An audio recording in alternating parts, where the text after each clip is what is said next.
So what typical mistakes are people doing?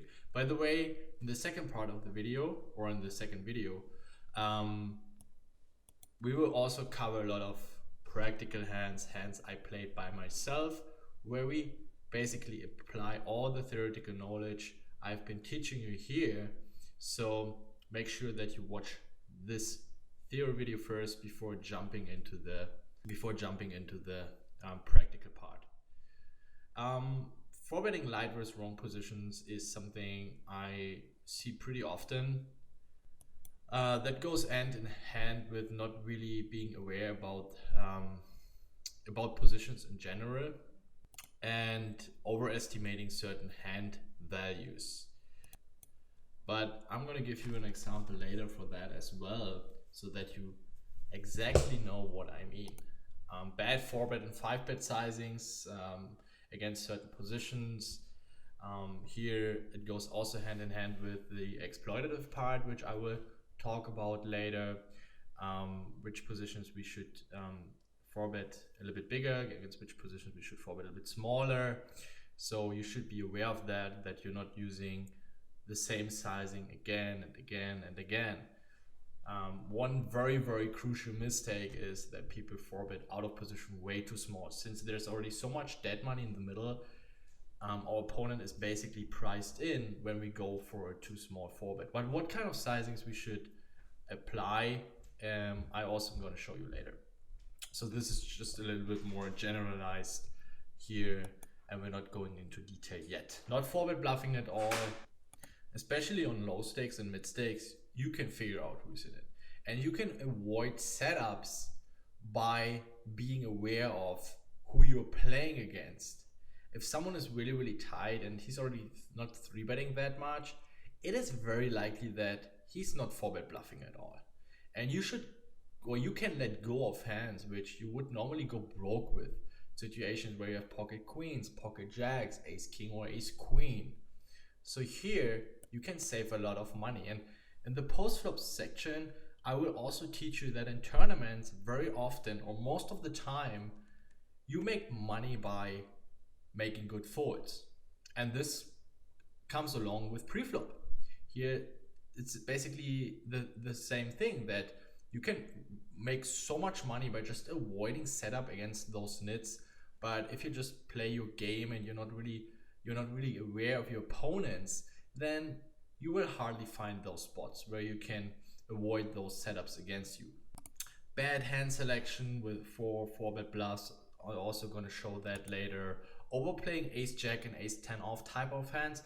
This is especially the case when talking about 4-bet jamming, which I will also go more in detail later. Poor 4-bet shoving ranges, not using 3-bet stats from or versus position. Here, one very valuable advice: if you're using stats, make sure that you are not only using the 3-bet overall stat. No, at least you should have a pop-up. You don't necessarily have to put it in your HUD, because I know that many people, especially when you're not so used to using, or not so used in using stats yet, you should make sure that you don't have that many stats.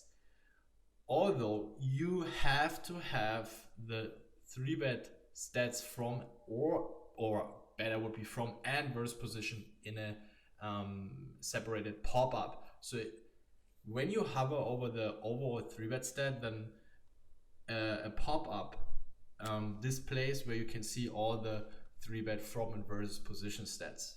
They are very, very crucial. Many people are very, very aggressive in late position battles. They're 3-betting a lot from small blind and button.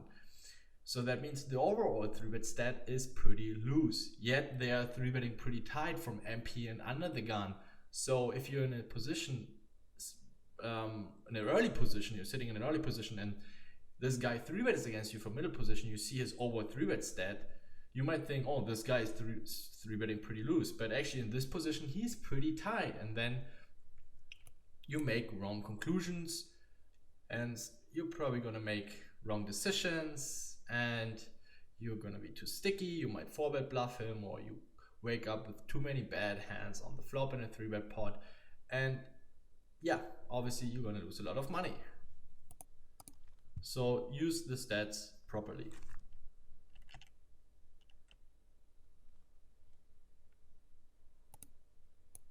Here, one advice you guys really have to internalize it.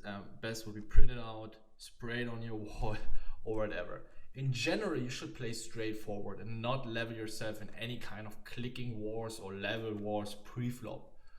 But you can increase your win rate tremendously by avoiding huge mistakes. Additionally, I will show you spots where you can exploit the population tendencies in these days. The first part is so important. Don't get in any kind of clicking or level wars. Especially in these situations where an opponent has been 3-betting you a lot, and then in the third or fourth orbit he's 3-betting you again, or even 10 hands later, whatever, he's 3-betting you again. Guys, he's also not an idiot. He's probably aware that he has been 3-betting a lot. And I mean, let's face the truth. How often did you face an opponent, he was 3-betting you, and then finally you have a good hand to play back against, and then he has aces? It's pretty often. I don't want to give so much credit to other poker players, especially not tournament pro. I'm not saying poker tournament players are bad. No, I think they're just grinding their game and they're not really paying attention to things that can increase their win rate tremendously. But knowing or being aware of how loose someone has been playing so far is something. I mean, we're not playing against monkeys. They're still human beings.